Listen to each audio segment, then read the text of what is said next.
J'écoutais sur France Culture une émission à 11 heures où on nous parlait des difficultés de l'Union européenne avec ses 27 et plus tard. Bon. Et là, on est en euh, en pleine babélisation, si vous voulez. Ça montre bien quand même que la solsticialité, qui consiste à créer de nouvelles entités, de nouvelles frontières, a quelque chose de toxique.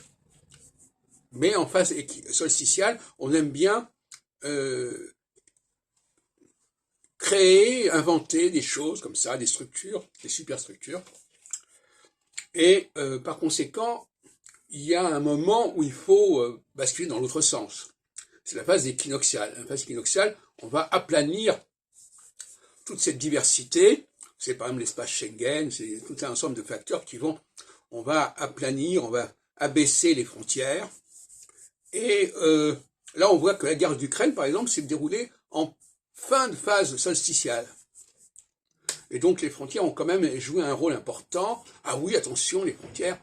Et on va passer au mois de mars, avril, en phase équinoxiale, et je pense que ces questions ukrainiennes vont être regardées avec tout autre regard, tout autre regard sur ce qui se passe, sur l'importance des frontières, sur l'idée qu'il faut quand même éviter de balkaniser, de morceler les empires. Et donc, il va y avoir une réhabilitation de la démarche impériale, de la démarche fédérale, dans un sens ou dans l'autre, ça c'est un autre problème. On a une alternance de ce genre. Alors moi, personnellement, je dirais que la phase solsticiale est une phase un peu diabolique, si vous voulez.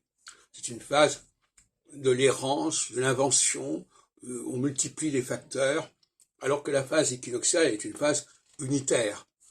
Bon.